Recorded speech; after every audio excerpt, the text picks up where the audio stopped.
চলুন আমার সাথে। আজকে আমরা দেখব পাতায়ায় অবস্থিত একটি বুদ্ধিস্ট টেম্পল, যেটা বিগ বুদ্ধিস্ট টেম্পল নামে পরিচিত। আর এর যে থাইল্যান্ডের যে ভাষায় নামটা আছে, সেই নামটা আসলে আমি উচ্চারণ করতে গেলে আমার দাঁত ভেঙে যাবে, সো আমি আর চেষ্টা করছি না। তো চলুন দেখে আসি। আসলে এখানে যাওয়ার উদ্দেশ্যটা হচ্ছে যে ট্র্যাডিশনাল কিছু দেখতে যাওয়া। হ্যাঁ, এটাকে অন্যভাবে নেওয়ার কোনো সুযোগ নেই। তো থাইল্যান্ডে যেহেতু এসেছি, তাদের কালচার, তাদের ট্র্যাডিশন একটু আমাকে দেখতে তো হবেই। তো এই জন্য আমি আসলে মন্দিরটাতে যাচ্ছি।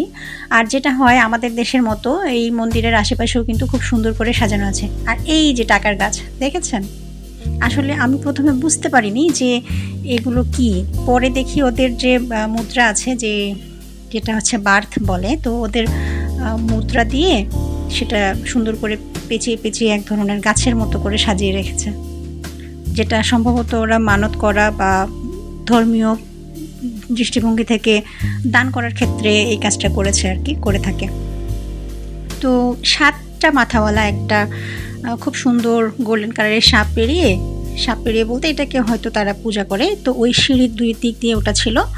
তারপরে আমরা উপরে এসে খুব সুন্দর একটা বড় বুদ্ধিস্ট দেখি, আর চারপাশে আরও অনেকগুলো অসংখ্য স্ট্যাচু আছে। সবগুলো না এত সুন্দর চকচকে, মনে হচ্ছিল যেন গোল্ড দিয়ে বানানো, খুব সুন্দর।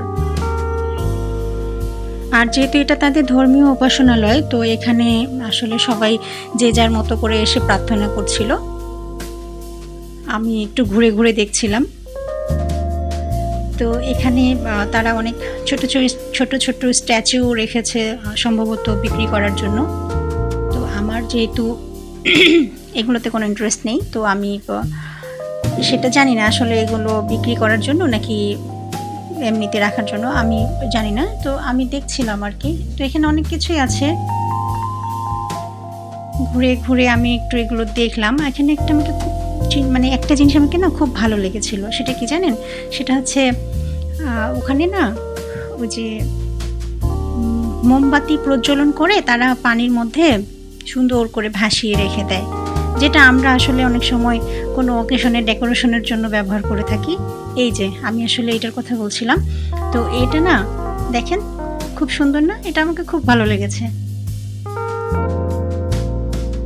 আর তারপর চারিদিক থেকে ঘুরে ফিরে আমরা সামনের দিকে এগোই। অনেকগুলো স্ট্যাচু ছিল। আমি এগুলোর আসলে ব্যাখ্যা জানি না, কারণ আমরা তো জাস্ট গিয়েছি, দেখেছি। তো আমার তো বুদ্ধিস্টদের ধর্ম সম্পর্কে অত ধারণা নেই, তাই আমি আসলে বলতে পারছি না কোনটা কিসের স্ট্যাচু। তো ঘুরে ঘুরে দেখি।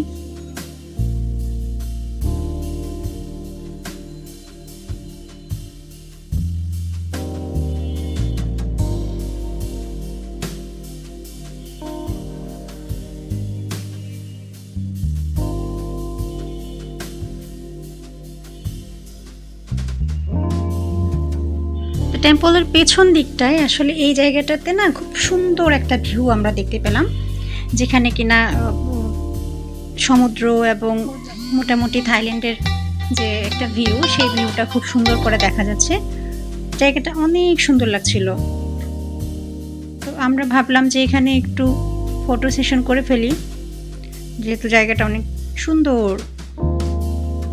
তো যেই কথা সেই কাজ, এখানে আমরা একটু ফটো সেশন করেছি, সবাই একটু ছবি টবি তুলেছি। আর ওই সময় না প্রচণ্ড রোদ ছিল, আর সেই সাথে বাতাসও ছিল। রোদের কারণে আমাদেরকে ক্যাপ ট্যাপ পরা লাগছিল, সানগ্লাসেস ইউজ করতে হচ্ছিল, কিন্তু বাতাসটা থাকার কারণে অতটা বুঝতে পারিনি। তবে থাইল্যান্ডে অনেক গরম ছিল।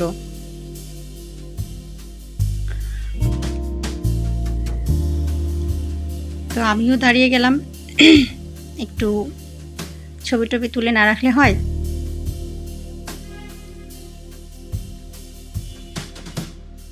ব্যাস, আমাদের দেখা শেষ। এখন আবার আমরা ফিরে আসছি। ভালো থাকবেন সবাই। আল্লাহ হাফেজ।